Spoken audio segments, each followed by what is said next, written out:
Hello and welcome to the Arise interview, where we take time to reflect on the big stories from the news and on the fortunes and affairs of the world in an hour of conversation with commentators, analysts and thought leaders. I'm Charles Anyekulu. Coming up in the next 60 minutes, the most unusual U.S. Democratic Party convention ever is underway in Milwaukee, with a slew of stars from the world of politics, sport and show business, including Michelle Obama, Bernie Sanders, Bruce Springsteen and Eva Longoria. But they weren't speaking to crowds of excited Democrats waving placards amid clouds of brightly colored balloons, the carnival atmosphere of a normal American political convention.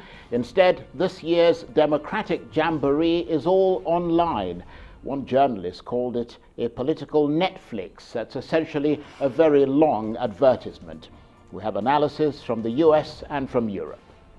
And later, tensions are running high in Ivory Coast. Opposition supporters there have been taking to the streets to protest against President Alassane Ouattara's third-term bid in office. There have been demonstrations, violence and more deaths over the weekend. So how is all this likely to play out as the country prepares for upcoming elections in October? We'll speak to an African affairs analyst who's across developments in Ivory Coast. Coming up in a moment. Now, political conventions in the United States are traditionally staged and highly choreographed productions with huge crowds, a lineup of A-list speakers and a giant hall festooned with thousands of balloons and confetti. But the coronavirus pandemic has put paid to all of that. The first day of the Democratic Party's convention has come and gone, with virtual speeches from a number of speakers and a headline act, the former First Lady Michelle Obama, with a scorching address that was passionately anti-Trump, but also predictably lauded her party's presidential candidate, Joe Biden. In a stinging attack, she said they'd come to save America's democracy from Donald Trump. So let me be as honest and clear as I possibly can. Donald Trump is the wrong president for our country. He has had more than enough time to prove that he can do the job, but he is clearly in over his head. He cannot meet this moment. He simply cannot be who we need him to be for us. It is what it is. Now, I understand that my message won't be heard by some people. We live in a nation that is deeply divided, and I am a Black woman speaking at the Democratic Convention. But enough of you know me by now. You know that I tell you exactly what I'm feeling.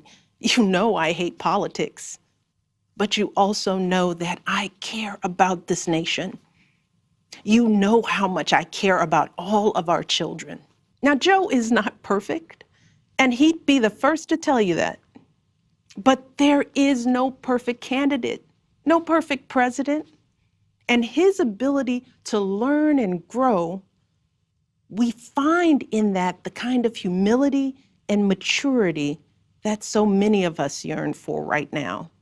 We have to vote for Joe Biden in numbers that cannot be ignored, because right now, folks who know they cannot win fair and square at the ballot box are doing everything they can to stop us from voting. They're closing down polling places in minority neighborhoods. They're purging voter rolls. They're sending people out to intimidate voters, and they're lying about the security of our ballots. These tactics are not new, but this is not the time to withhold our votes in protest or play games with candidates who have no chance of winning. Whenever we look to this White House for some leadership or consolation or any semblance of steadiness, what we get instead is chaos, division, and a total and utter lack of empathy. But right now, kids in this country are seeing what happens when we stop requiring empathy of one another. They're looking around wondering if we've been lying to them this whole time about who we are and what we truly value.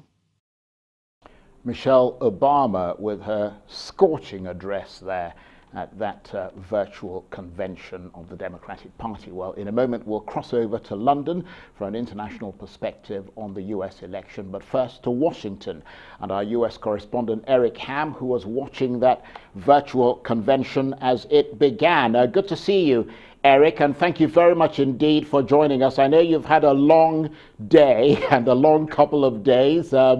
But then, you know, that's why we trust you and that's why you're the correspondent. So how would you rate this first day of this unconventional virtual convention? How did it go for you?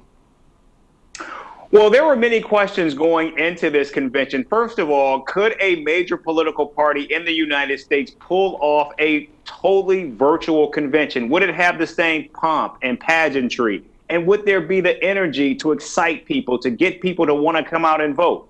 Well, I think last night they answered all of those questions in droves. Of course, there were some little snafus that took place, but nevertheless, this was an event that resonated, and it was a big top moment. I mean, we saw Republicans, we saw progressives, we saw former Vice President Joe Biden bring the party unified around him by having all of those who competed for the nomination speak about the party and about Joe Biden in particular. And then, Charles, what we saw last night was Michelle Obama, the culmination of not only the night, but will probably set the tone for the rest of the week, treating this like a relay race, taking the baton and just running straight for the finish line. She capped it off last night with an impassioned 18-minute speech that spoke to the hearts, spoke to the minds, and reminded Americans why, for the second year in a row, she is seen as the most admired woman in America. Absolutely. I agree with every word you used there, because, I mean, I was watching her. Not only was the address, you know, quite scorching, I mean, I was completely entranced by her. But, I mean, then there was, of course, that young woman whose father had died, who was a Trump supporter, and she said he died because he believed Donald Trump, which meant he went to an event without wearing a mask, and then he died. I mean, that was a tragic, clearly powerful moment in that convention, wasn't it? If I will answer your question like this, Charles, if Michelle Obama gave the most resonating address of the night, perhaps of what we will see for the entire week, that moment was, and without question, the most indicting and most searing that we saw, because what we saw was, she said her father's only pre-existing condition was he listened to President Donald Trump, and now he is dead. That will play in a campaign speech, Charles, that we will see for the remainder of this election. And Eric, the main themes, the main focus of the Democrats appear to be issues of race and justice, the coronavirus and the safety of postal voting. I mean, are those issues that resonate greatly with the American people? Do the Democrats have the right formula here? Well, sure. I mean, right now, those are the issues that are front and center. But also, Charles, while the Democrats made clear last night that they were going to play on these three key issues, the post office, the coronavirus, and of course, the racial and civil unrest that has been plaguing the country right now, there's one area where Donald Trump continues to remain atop of Joe Biden and where his lead has been consistent, and that is with the economy. And so I think what we will see from the Democratic Party over these next three nights is an effort to try to chip away at that stronghold, that last remaining stronghold that Donald Trump has over voters right now, is his ability to handle the economy. Even in the midst of a pandemic, even in the midst of millions of jobs that have been lost, many Americans still trust President Donald Trump, even though it was the Obama-Biden administration that brought the economy back from the brink, the greatest recession the economy had ever seen since the Great Depression of the 1920s. And so I think you're going to see them go at full frontal assault at President Donald Trump over these next 3 days on that issue. And this convention, Eric, is taking place as President Trump tries to limit postal voting, with several U.S. state attorneys general weighing legal options to prevent disruptions of the Postal Service. I mean, we've seen Nancy Pelosi recalling the House of Representatives because of that. Is there likely to be bipartisan support for her move to stop the president from limiting mail-in voting? And I mean, how concerned are Americans about all that? Yes, well, Charles, the post office is actually seen as the most reliable and organization of the federal government. We have to remember, Congress gets a very low approval rating, but if there is one agency that many Americans see as sacrosanct, it is the post office. And also for our viewers, Charles, it's important to note that when the Constitution was created, Article 1 basically identifies and lays out the beginnings of what the country will look like. And in Article 1, you see the creation of the U.S. Congress. So it's seen as the first branch of government. But also in that Article 1 is the creation of the post office. It is actually meant, Charles, to be directly under the management of the U.S. Congress. And so what we are seeing from Speaker Pelosi now is basically trying to take back the reins of the post office, because that is in the purview of Congress. And so this is an issue that they are going to weigh in on. And we have already seen and heard from some Republicans who have said they don't see the concerns of the post office that President Donald Trump continues to showcase. And so this is going to be an issue that is going to be a major fight leading into the presidential election come November. And Eric, we've got about a minute or so. And so the central message, in summary, that the Democrats want to send out is that they are united and they can lead America out of the pandemic into a brighter future, and that they can rebuild the economy with candidates who they say are competent, as opposed to the Republicans who are led by someone who, as Michelle Obama said, is over his head. That's exactly right. And we're going to see tonight Democrats really begin to shape that narrative with a speech from the vice president's wife, Dr. Jill Biden. And that will continue to move this narrative that it is Joe Biden who will be the steady hand, not President Donald Trump. The question is, of course, will voters actually agree? Well, I have to say, Eric, it's always fascinating talking with you. And if you don't mind, I may have to call on you again before the end of the program. There's a lot to talk about, and I can't think of a better person to put it in clearer perspective. Eric Ham, for the moment, thank you very much indeed. And you're watching the Arise interview. Plenty more still ahead as we continue our analysis of the U.S. Democratic Party's virtual convention and the upcoming American election. Stay with us.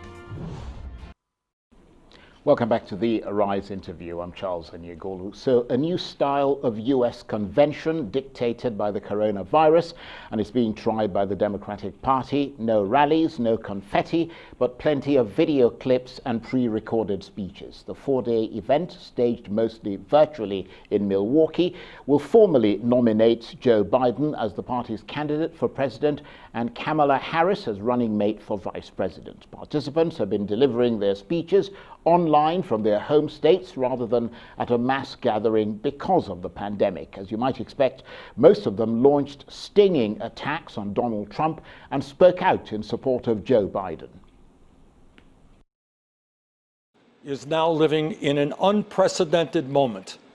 We're facing the worst public health crisis in 100 years and the worst economic collapse since the Great Depression.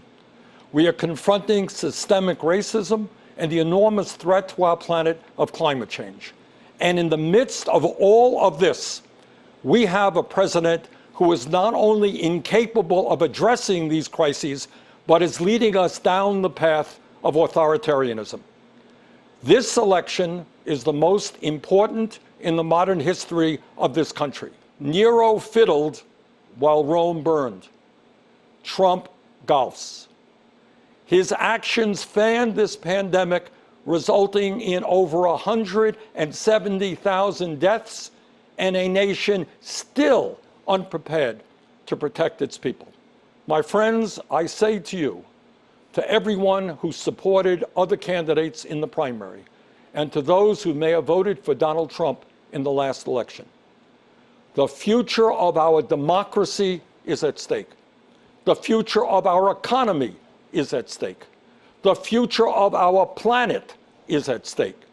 We must come together, defeat Donald Trump, and elect Joe Biden and Kamala Harris as our next president and vice president. My friends, the price of failure is just too great to imagine. Thank you. Clyburn, here in historic Charleston, South Carolina. 6 months ago, I stood not far from here and endorsed Joe Biden to be our 46th president. It was a decision I made with my feet firmly planted in this community. This community, where 80% of African Americans in this country can claim an ancestor who arrived on these shores in bondage, a few blocks from here over at Gaston's Wharf. This community that is still healing from the wounds we received when the white supremacists entered Emmanuel AME Church and murdered 9 black parishioners as they studied the Bible together. The ground beneath our feet is seeded with pain that is both old and new. But from that soil, we always find a way to grow together. It won't be easy. Well, that's a little roundup there of some of the discussion of the speeches being delivered at that virtual convention. One for an international perspective on the American election. I'm joined now from London by Arise editorial director Nick Jennings. Good to see you, Nick. And from an international perspective, how strange is this American election, and how much has its character been changed by the pandemic at a time of turmoil and racial unrest? Yes, hi, good afternoon, Charles. I think it's worth pointing out anecdotally that almost 4 years ago on the 9th of November, I was standing in the Jacob Javits Convention Center in New York City. We were awaiting Hillary Clinton to arrive and give her victory speech. And of course, we know what happened. It was a dark night for the Democrats when hope and expectation turned to despair. Indeed, Donald Trump's election victory seemed to suck the lifeblood out of the Democrats with that loss. And since then, there's been nothing but political turmoil and social unrest and, political disharmony in the United States. And the view from London and from Europe has been one of almost incredulity, watching events unfold over the last 4 years in the United States. And I think many people in Europe have looked somewhat askance about how the United States has been led by these 4 years. And certainly from a sort of world perspective, there is concern about the way that American foreign policy has changed.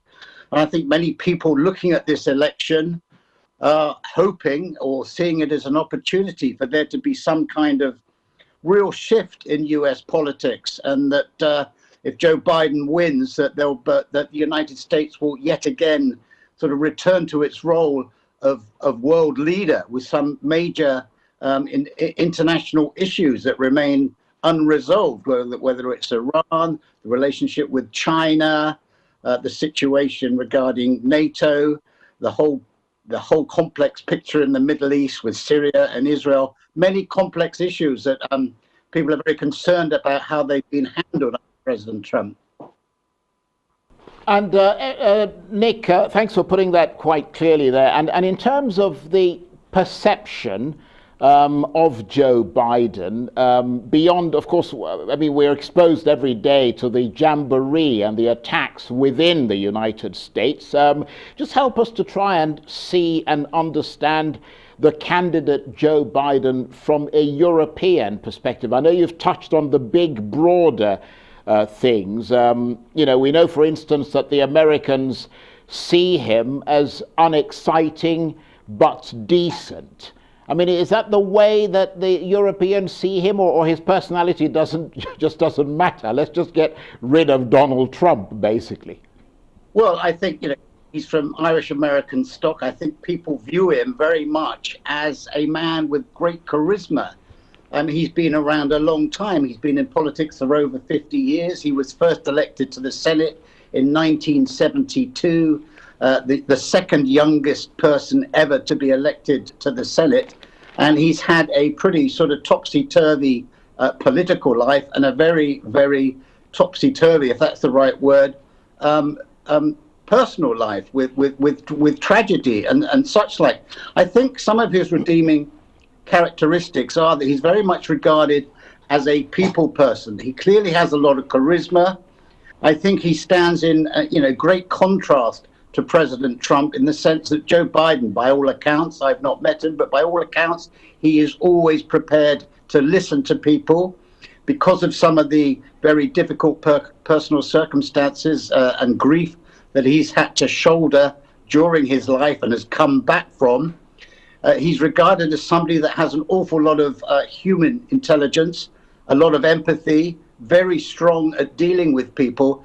And whether he's a brilliant politician remains to be seen. One former CIA official said that, if he's regarded as a mediocre politician, I'll take that any day over a catastrophic politician, obviously referring to Donald Trump. They are in many ways like chalk and cheese. Biden, of course, is slightly older. He is very experienced. He knows his way around Washington. Donald Trump might regard that as not a very good thing to have in a candidate. But I think the important thing about Joe Biden is what he stands for, the fact that he is regarded as a man of integrity, a man that can put America back on track, if possible. I think, were he to be elected, his priorities 1, 2, and 3 would be sorting out the pandemic, and then the economy would fall in line after that with some kind of stimulus. The view from Europe is one of thinking that, America needs change. I think there's just huge consternation, as I said, about the sort of social, economic, and now financial mess that the country appears to be in. And people say that perhaps it is time for change. Whether that's going to happen, we have to look at the polls. You have to look at what the bookies are saying. And incidentally, it's worth pointing out that in the last 4 decades, only one sitting president, has failed to gain re-election, which of course was George Bush Sr. So the odds don't always seem to be in favor of Joe Biden.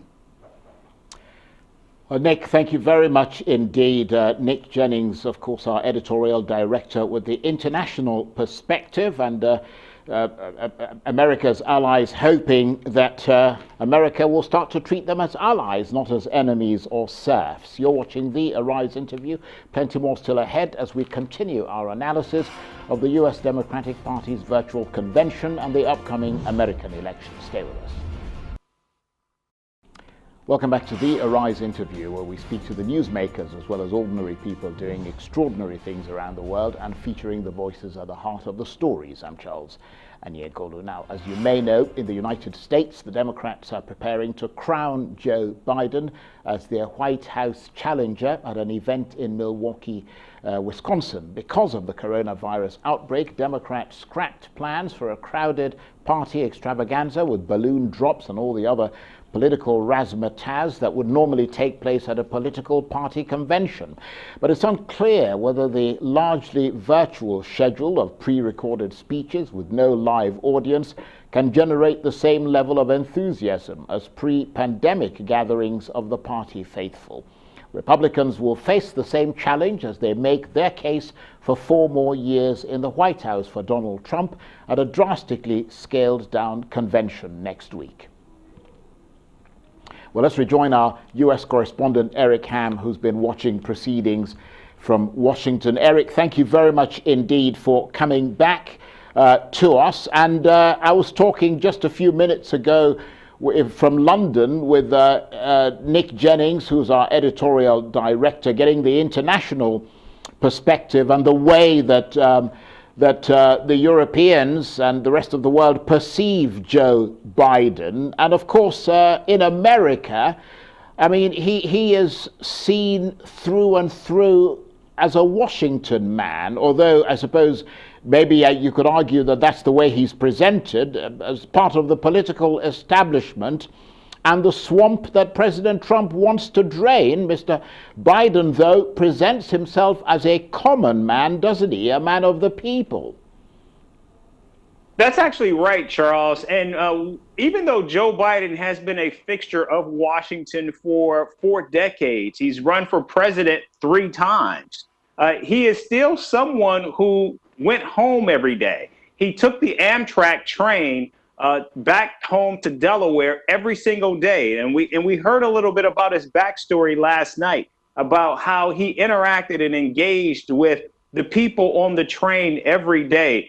He was seen as Lunch Pail Joe or Uncle Joe, a common man, a man of the people. In fact, if Joe Biden is elected president, both he and his running mate Kamala Harris will be the first people in the White House in more than 4 decades not to have degrees from Ivy League institutions. So while Joe Biden has been not only a fixture of Washington, but also one of the pillars of U.S. foreign policy for 4 decades, he still has this reputation as someone who is a working class guy who can work across the aisle. And in fact, Charles, one of the strong suits of Joe Biden's is this reputation has been so endearing, so enduring, that it's made it very difficult for the Republicans, namely Donald Trump, to be able to shape the narrative of who they want and who they think Joe Biden should be. If we go back to 2012, that Republican National Convention that nominated Mitt Romney, that convention, I mean, in fact, that race was over before it began, because Barack Obama was able to actually shape a narrative of who Mitt Romney was. So when he got to his convention, he was unable to tell the story in his own way because Barack Obama had already defined him. That's not the case this time around. Joe Biden will have 4 days to really begin to burnish his everyman credentials, and we saw it begin last night. Now, looking at the negative side of things for Mr. Biden, Eric, I mean, if I remember correctly, in 1994, President Bill Clinton championed the Violent Crime Control and Enforcement Act, which promoted longer prison sentences and dramatically increased America's prison population. It was the biggest crime bill, from what I understand, in American history. And Joe Biden was one of its main cheerleaders. I mean, from the point of view of the Black Lives Matter movement, how atrocious was that move? Because it led to the era of mass incarceration, which devastated African American communities. Oh, you're absolutely right, Charles. In fact, not only that, but if you look at Joe Biden's record as the chair of the Judiciary Committee that oversaw the Clarence Thomas hearings and what that did for women and how that set women back, and then you look at its impact on Anita Hill, a Black woman. And so, yes, you're right. Joe Biden, not only that, but Joe Biden is someone who has spent a career working with segregationists in the U.S. Senate. So you're right. There's a lot in his record to pick apart. And in fact, we're going to see tonight the architect of that crime bill, Bill Clinton, speak. In fact, a lot of policies that were pushed through the Bill Clinton presidency, many of those policies have not held on well today. In fact, many of them are now being actually decimated through other legislative efforts. So there is a lot there that Joe Biden will have to certainly answer to. But one of his endearing legacies is that of the vice president of the first African-American president.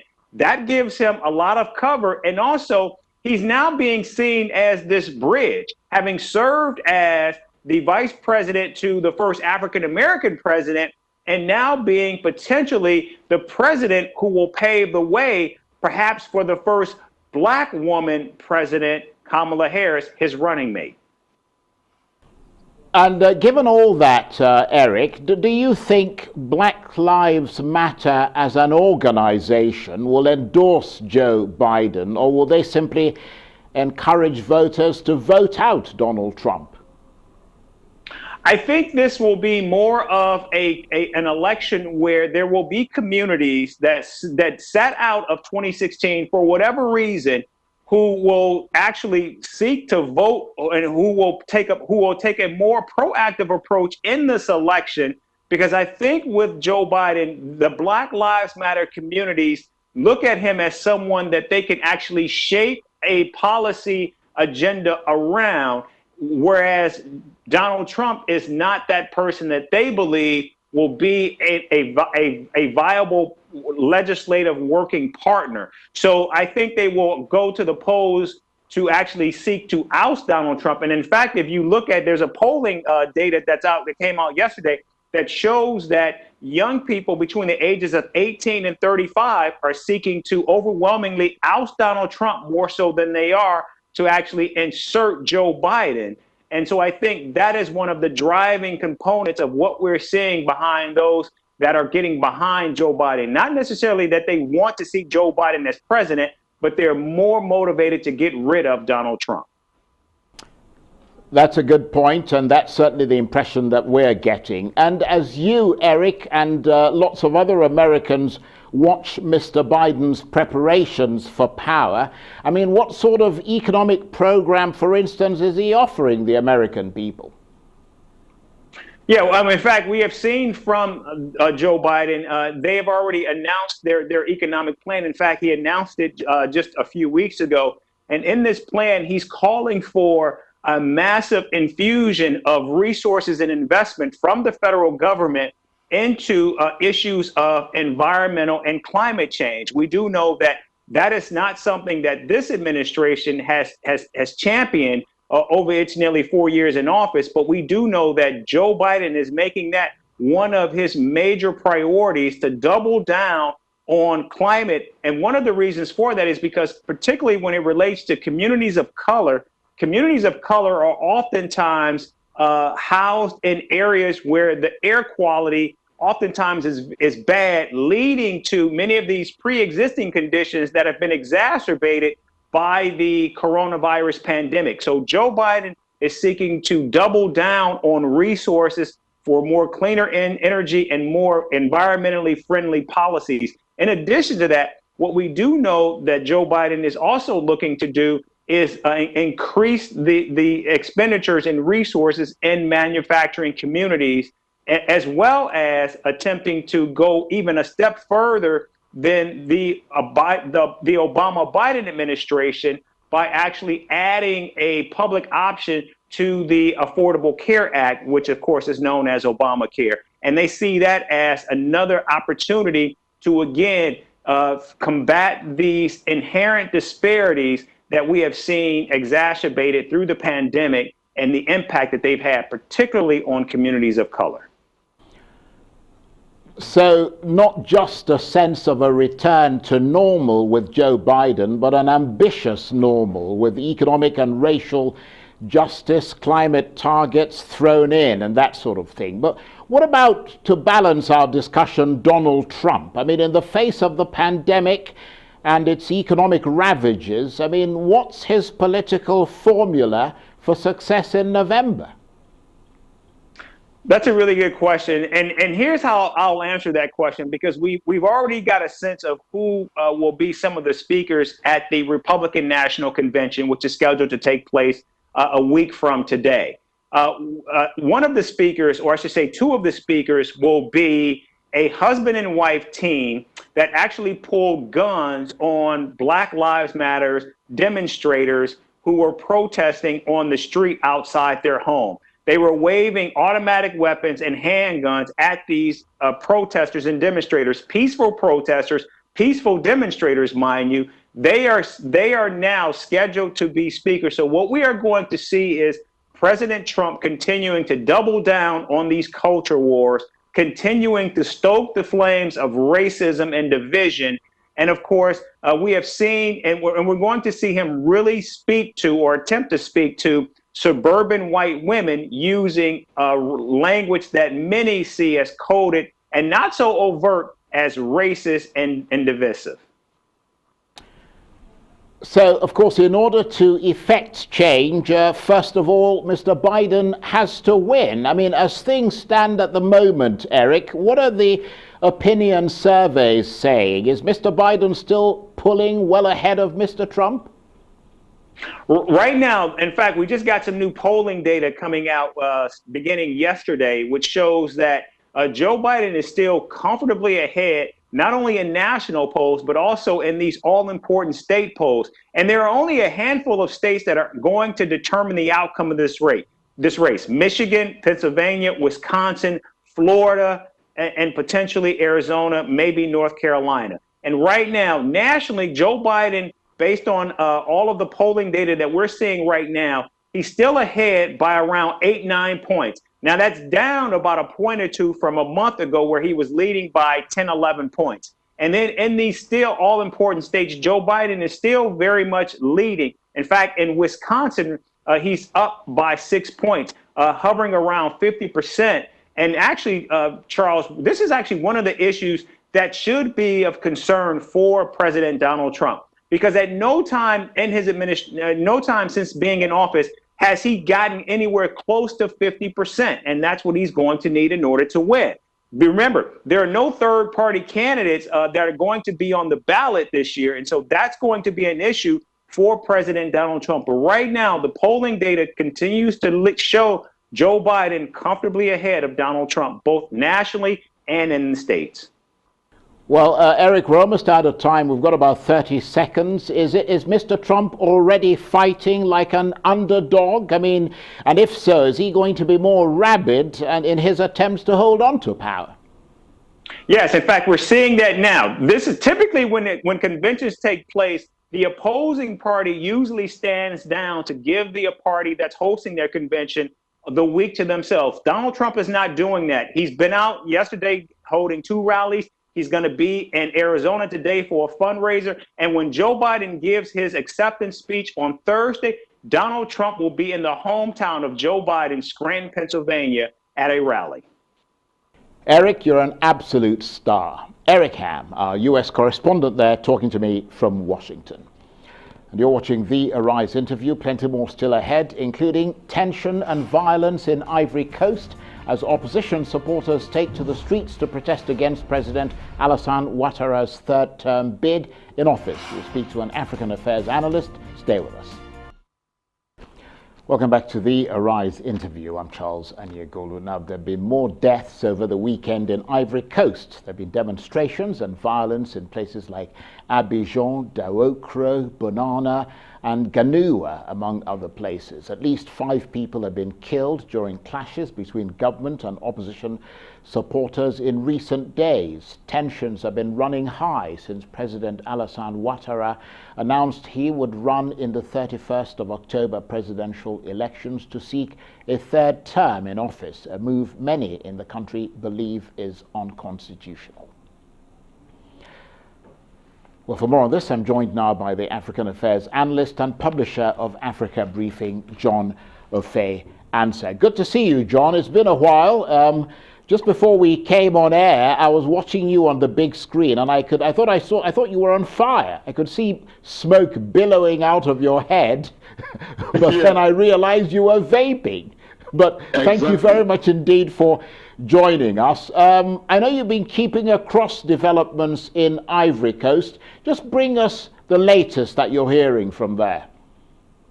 Well, the latest is that the opposition, generally the Ivorian public are rather, dismayed at Alassane Ouattara's decision to run for a third term.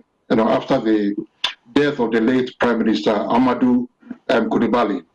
And the question on most people, when the story broke about a week or 2 ago, the story on most people's lips was, look, so don't they have any credible person, within the ruling party, to run instead of Alassane Ouattara standing for a third term.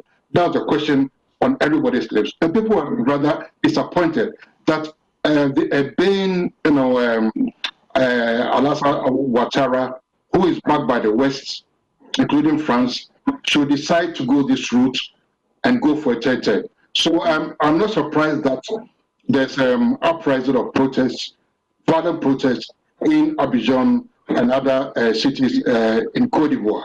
But I mean, I suppose the question, John, is how widespread are these protests? Because, I mean, you know, we've also seen government supporters out on the streets. There have been clashes between the two sides. And I understand your Africa Briefing team and yourself have been looking into public sentiment and trust in government about this issue of running for a third term in Ivory Coast. I mean, what kind of picture have you built up of the public mood in Ivory Coast?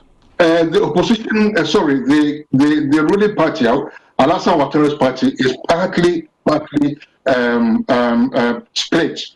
Don't forget, one of his major allies, Guillaume Soro, the 48-year-old Guillaume Soro, who used to be the Speaker of Parliament, fell out with Alassane Ouattara, right, and went into exile. In fact, the guy was tried in absentia and sentenced to a term in jail, right? He has to support it. So the ruling party in itself, right, Alassane Ouattara's party, is actually fractured. So the public swell of opposition, right, is more against Alassane Ouattara than for him.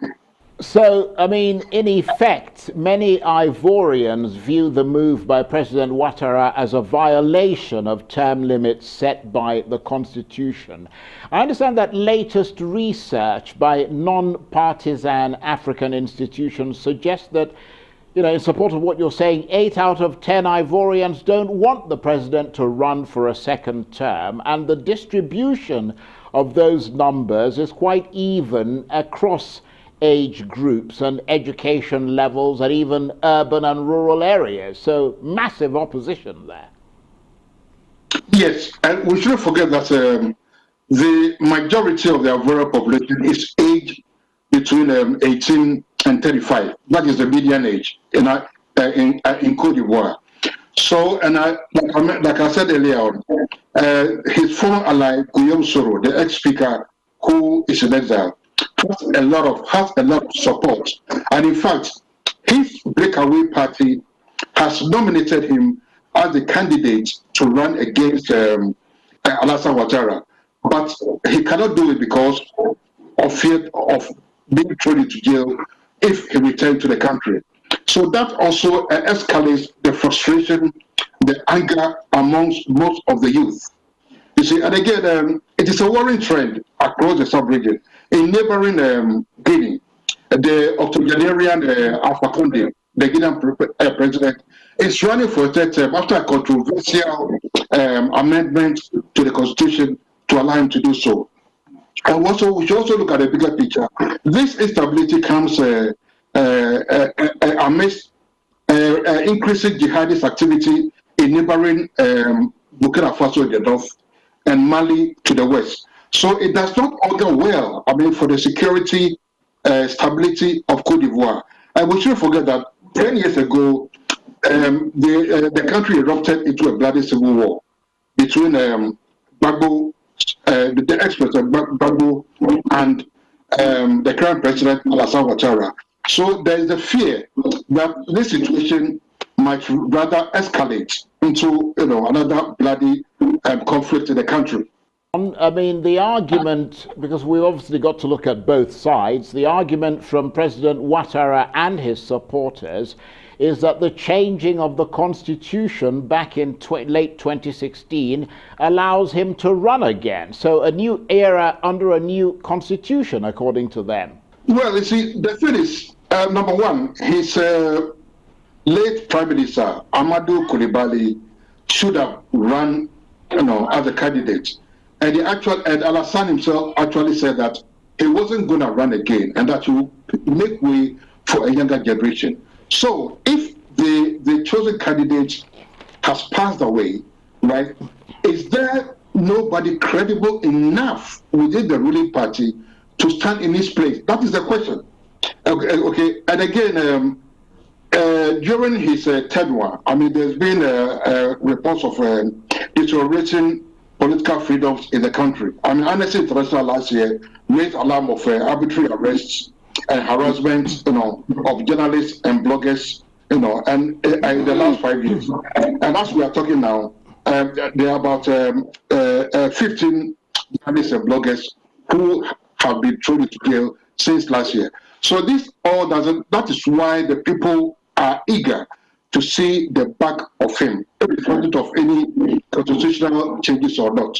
Well, I mean, John, we've got about a minute and a half or so left in the discussion. I mean, could a counter-argument to all this opposition to President Ouattara be, why not just go to the elections? I mean, if Ivorians don't want Mr. Ouattara to stay on as president, then they'll simply vote for someone else. I mean, or is it the principle that makes it dangerous in this situation? It is a principle, yes. And we mustn't forget that, we mustn't forget the power or the advantage of incumbency. And we're Africans, we live in Africa, and only a few incumbent presidents, have lost an election. So that is, one fear factor, that if he runs, Alassane Ouattara runs on October 31st, the chances of him winning far outweigh those of the opposition candidates. So this is one of the fears of the Ivorian people. Okay, well, we appreciate your putting that in some perspective for us. John Ofe-Ansah is an African affairs analyst and the publisher of Africa Briefing. John, thank you very much indeed. Well, that's it for this edition of the Arise interview. Join us again tomorrow. From me and the entire team here in Abuja, London, and the US, bye-bye, and thank you for watching.